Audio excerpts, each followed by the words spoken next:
This is what happens when you leave the tourist trail in Uzbekistan. I found a side of Uzbekistan that almost no tourist ever gets to see. I stayed with a local host family and they told me to go to an animal market, and I was the only foreigner there who spoke English. So it was quite a challenge, and there were horses, sheep running around me. I felt like I was stepping back into a totally different time zone. Also, I joined a ceremonial dance, traditional dance, and I guess I kind of ended up as a bride there. Not sure what exactly happened there. So this was an amazing experience. I would love to take you with me in this journey, in this video. And don't forget to stay until the end, where I discover with you and uncover with you a story of the legends in a really small village that people still remember today. Most travelers come to Uzbekistan for its breathtaking Silk Road cities, but the real magic lies far beyond the famous landmarks. The real culture is found in the daily life far away from the big cities. So I decided to travel to the countryside to experience the authentic Uzbekistan. It was a challenge, as the buses and the trains don't reach these remote villages. So getting around means relying on the kindness and help from locals. And I was lucky enough to be taken in by a local family who showed me a side of Uzbekistan that most travelers never get to see. Good morning everyone! I just woke up very early, especially because I want to show you something. So in the village there is something which is called an animal market, and this is once in a month. And something really rare and special about this is that it starts at 4 a.m. in the morning and it ends at 9 a.m. in the morning. So basically everyone is trying to sell their animals in just a couple of hours. And yeah, someone told me it can go pretty wild there. So I'm about to show it to you and see it for myself too.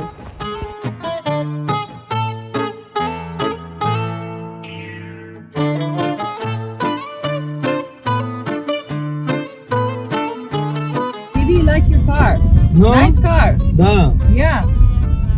So he's driving in a very old car. I will show you also.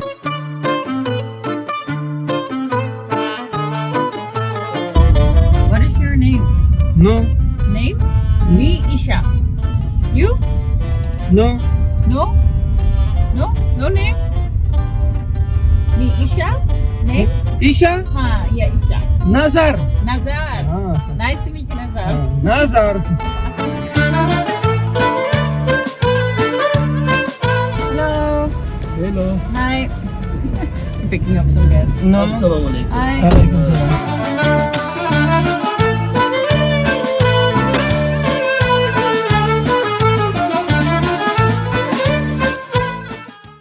As a woman traveling solo, I always trust my intuition when I say yes on crazy, spontaneous adventures.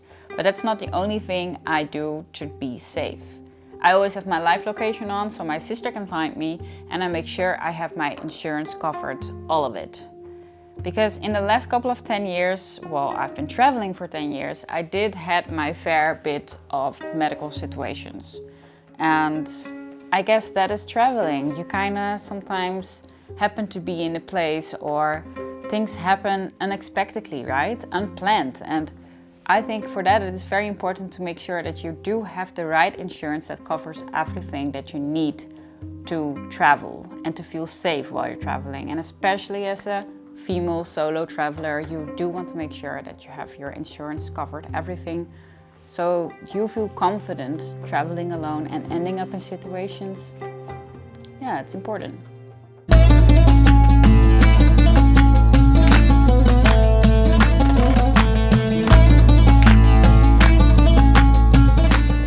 So I'm feeling a little bit as an outsider here, but normally I'm used to that people are actually really staring at me.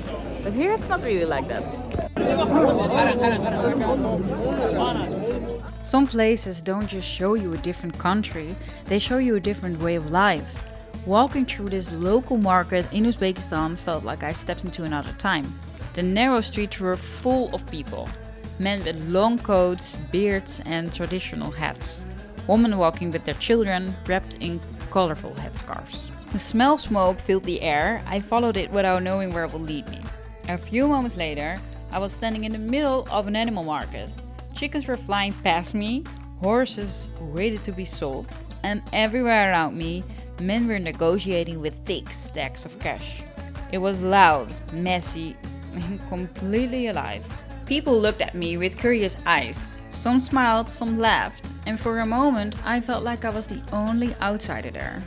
And maybe that's what made it so special. Nothing was made for tourists. This was simply everyday life, raw, real, and unchanged.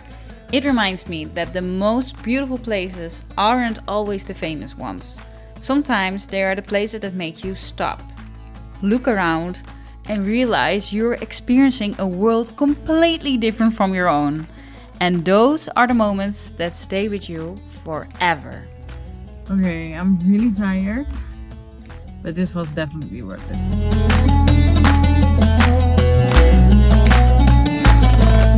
One of my favorite ways to understand a culture much better is by eating their traditional dish.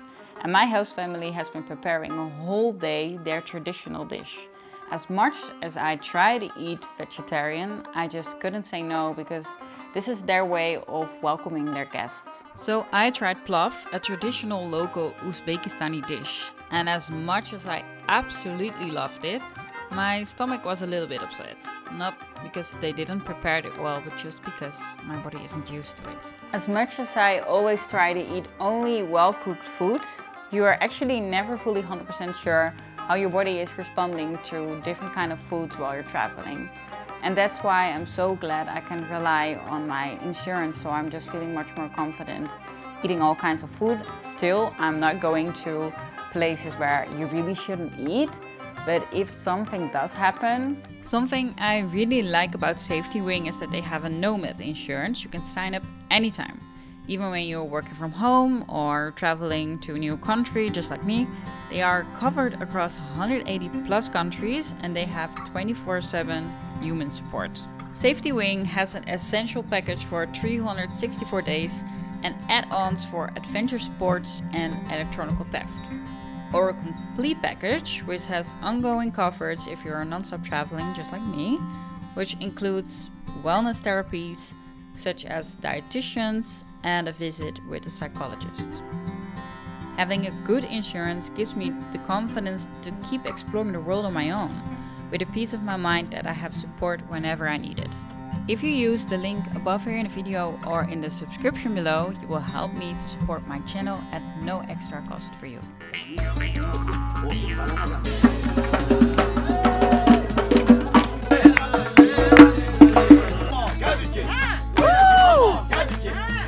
My Uzbek family told me to get dressed up. And before I knew it, I was kind of part in a traditional folk dance, dancing next to a man, and I guess this was something ceremonial with a wedding. If somebody else has seen this video, please let me know in the comments what is happening here, because I had no idea. The music was played with traditional instruments and had a really lively rhythm, which I really like. And for the Uzbek people, these traditional performances are not just about music and dance. They are also a way of keeping their history and cultural traditions alive. In Uzbekistan, have like a traditional. If come guest and vodka, before drinking, must speak guest. And guest respect, like you must first starting some noches only. You must speak something for my family, Okay. for you, for everybody. Some Good wish. Good. Yes. For example, I wish you some. Uh-huh. Yeah. Please. Okay. You respect now. Please speak Thank something. you, Ilham, for having us in your home to join your beautiful family. Thank you for your hospitality. And I Thank pray you. that you guys have many years of good health and fortune. Thank you. Cheers. Thank you. You are welcome. Cheers. What? I love you too.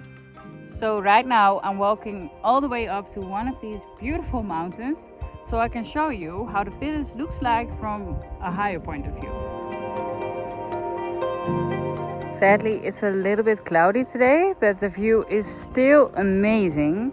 And the family lives over there. So as you can see, there's not much water flowing down right now. And especially during the dry season, it can be up to like 50 degrees here. So that it's very dry, there won't be any water. And even the people in the villages are fighting with each other to get some water because there's just nothing to get. Can you imagine that there's just no water running out of our taps? We are so lucky, we have so much comfort. There's always running water. And here there are just months when they have basically nothing. So I'm almost there, but along the way there came another cloud. And I think this is a thunderstorm, and I still have to walk all the way down and I'm basically alone. So yeah, wish me luck.